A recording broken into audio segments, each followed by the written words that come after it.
রাধে রাধে বন্ধুরা, আশা করি তোমরা সব ভালো আছো। আমিও ভীষণ ভালো আছি। তো আজকে যে ভিডিওটা নিয়ে এসেছি এটা অনেক পুরনো ভিডিও ছিল আমার কাছে। এটা ছিল রথের, তো রথের দিনের ভিডিও। তো ভিডিওগুলো ছিল তাই জন্য এখন পোস্ট করছি। আর এখানে দেখো জগন্নাথ দেব, সুভদ্রা, বলরামকে আমি পঞ্চামৃত অভিষেক করে নিচ্ছি। যেহেতু রথ, আজকে রথযাত্রা, তো এই পঞ্চামৃত অভিষেকের পর ওদেরকে পরাবো নতুন একটা জামা, মানে নতুন বস্ত্র। আর সেটা প্রতি বছর করে থাকি। আর আমার জগন্নাথ, সুভদ্রা, বলরাম এই ছোটো ছোটো যেগুলো রয়েছে সেই তারা হলো পুরী থেকে এসছে, বড়রাও পুরী থেকেই এসছে। আর ড্রেসটা দেখো কি সুন্দর, মুকুটগুলো ড্রেসের সঙ্গে ম্যাচিং করে পূজা বানিয়ে দিয়েছে, কতটা সুন্দর লাগছে দেখো। আর এখানে গোপাল আর গোবিন্দেরও দর্শন করো। আর ছোট যে জগন্নাথ মূর্তিটা এইটাকে বসিয়ে দিয়েছি একটা রথে। আমার একটা ছোট্ট কাঠের রথ রয়েছে, তো ওরাও নতুন জামাকাপড় পরে বসে গেছে। তো আমি এবার পুজো করে নিচ্ছি। তো পুজো আমার প্রায় হয়ে গেল। তো পুজো হয়ে যাওয়ার পর বিকালে রথটাকে নিয়ে বেরাবে আমার ছেলে। ও অনেক দিন ধরেই, মানে গত বছর থেকেই বলছে রথ নিয়ে বেরাবো, রথ নিয়ে বেরাবো, মা রথ কিনে দাও। তো ওর জন্যই রথটা আনা হয়েছিল। তো আজকে বিকালে ভেবেছি যে ওর সাথে আমি একটু বেরাবো, কারণ ও তো একা বেরাতে পারে না, তাই ওর সঙ্গে আমাকে বেরাতে হবে। আর দেখো বিকালবেলা এই যে রথ নিয়ে বেরিয়ে পড়েছি মা ছেলেতে। আর আমার কোলে আছে বাসু, বাসুকেও সঙ্গে নিয়েছি, মানে আমার বড় গোপাল, ওর নাম বাসু। আর এই দেখো রাস্তায় আমার ছেলে রথ টানছে। তো প্রথমে ভাবছিলাম যে এত ছোট রথটা যাবে না, দেখি রাস্তাতে ভালোই যাচ্ছে। আর এখানে দেখো প্রথমেই আমরা এসেছি আমাদের মায়ের মন্দিরে রথটাকে নিয়ে। আর এখানে ভোলে বাবার কাছে দেখো রথটাকে রেখেছিলাম। তো ও টানছিল রথটাকে, মানে চল আগে মন্দিরে নিয়ে যাই, তারপর ওখান থেকে রথটাকে নিয়ে বাড়ি যাব। তো মন্দিরে তো বেশ সুন্দর, রথটা বেশ ভালোই সব জায়গায় যাচ্ছে। আর তারপর আমরা বিকালবেলায় গেছিলাম একটু রথের মেলায়। আমাদের যে জগন্নাথ মন্দির আছে ওখানে রথের মেলা হয়। তো আমি আর ছেলে গেছিলাম রথের মেলায়। দিয়ে তো এখানে দেখো না ভিডিওটা করছিলাম। আর এখানে রথের মেলাতে জগন্নাথ দর্শন হলো। জগন্নাথ দর্শন করে আমরা রথের মেলাতে, মানে একটুখানি মেলায় সব জিনিসপত্র সব দেখলাম। তো অ্যাকচুয়ালি কেনার সেরকম কিছু ছিল না, আর কী বা কিনবো, কিন্তু আমি গোপাল সোনাদের জন্য কয়েকটা জিনিস কিনেছি। তোমার গোপালদের জন্য কিছু হার, কানের দুল প্রতি বছরই সব মেলা থেকে আমি কিনে আনি। আর আমার ছেলে কিছু খেলনা বেলনা কিনেছে, ব্যাস এইটুকুই। আর মাটির জিনিসগুলো কতটা সুন্দর দেখাচ্ছে দেখো। আর এই দেখো এটা জগন্নাথ মন্দির, জয় জগন্নাথ লেখা। আর এটা না জানো তো প্রেমবাজারের মন্দিরটা ছিল। আমরা দুটো মন্দিরে গেছিলাম। তো এই মেলাটাতে আমরা কোনো বছর আসি না, এই বছর প্রথম। আর এই দেখো রথে জগন্নাথ দেব তোমরা দর্শন করো। তো এখানে দেখো রথে জগন্নাথ দেব রয়েছে। তো আমি ছেলেকে বলছিলাম রথের দড়িটা একটু টানতে, মানে সবাই তো জানো রথের দড়ি ছুঁতে হয়। আর এই দেখো জগন্নাথ দেব বসে রয়েছে। তো রথের দড়ি ছোঁয়ার পর আমরা উঠে গেলাম মন্দিরে।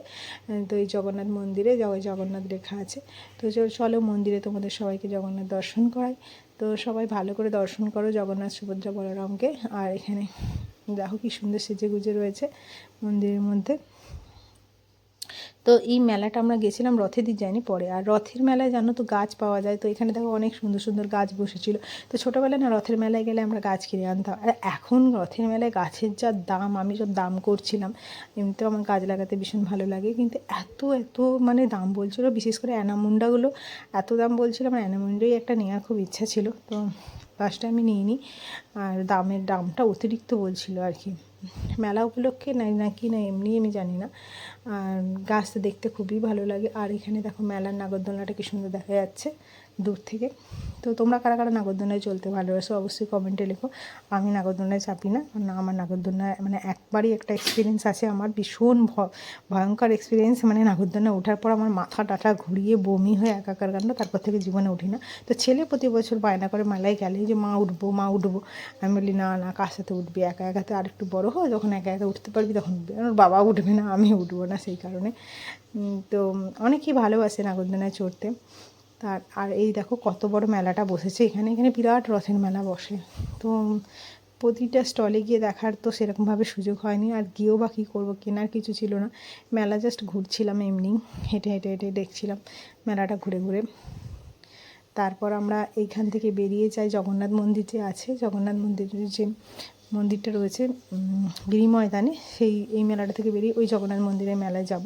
তো ওই মেলাটাতেও যাবো। এই হরেক মাল 6 টাকা, হরেক মাল 10 টাকা, হরেক মাল 5 টাকা, এগুলো না খুব ভালো লাগে দেখতে। এখান থেকে না কিছু টুকটাক জিনিসও আমি নিয়ে, সেফটি পিন ধরো, চুলের কাটার, ক্লিপ, এইসব কিনতে খুব ভালো লাগে। আর এখানে দেখুন একটা মেয়েদের মতো দোকান বসেছে, কত সুন্দর পুতুলটা বসেছে, তো খুব ভালো লাগছিলো। তো চলো আমরা গাড়ি করে চলে এলাম ওইখানে গিরি ময়দানে, জগন্নাথ মন্দিরের যে মেলাটা বসে ওইখানে চলে এসেছি এবার।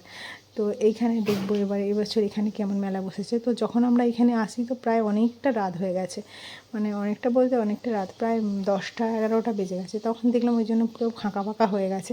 ওই মেলা থেকে এসে এখানে আসার পর অনেক ফাঁকা হয়ে গেছিলো, লোক ছিল কিন্তু অল্প ছিল। ওই মেলায় লোক বেশি ছিল কারণ ওইটা তো পুরো সন্ধ্যায় গেছিলাম তো ওই জন্য।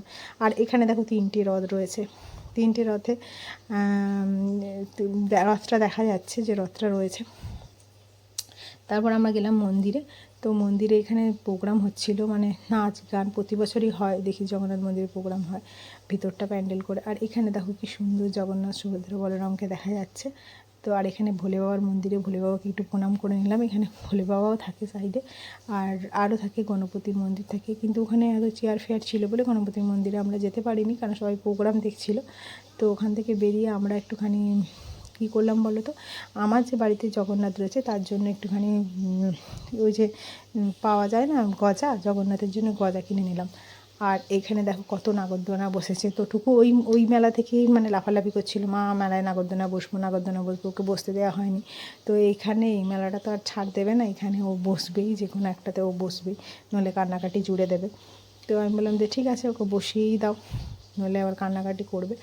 তো স্পিডে দেখাচ্ছি মেলাটা তোমাদের। মেলাটা তো মানে এখানে অনেক রাতে আসে বলে মেলাটা ফাঁকা ছিল, টুকু বসে গেছে নাগরদোলনায়, এইটাতে বসলো। আমি বেশি বেশি এটাতেই বসালাম, যে এটাতে একটু কম হয়তো মাথা টাথা ঘোরাবে, কারণ ওরা একা বসবে না তাই দেখি।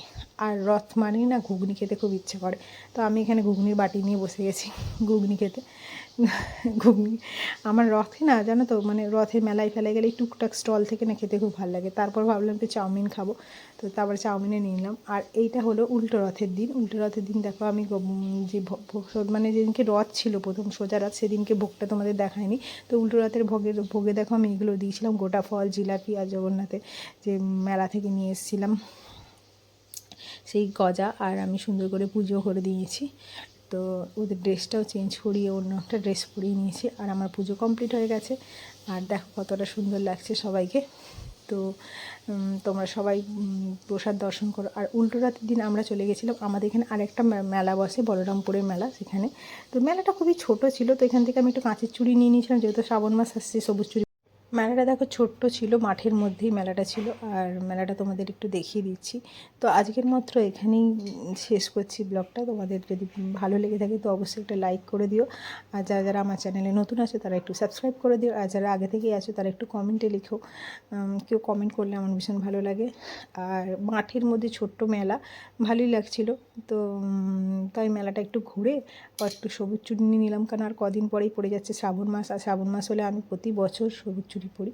তো আজকের মতো এইটুকুই, সবাই ভালো থেকো, রাধে রাধে।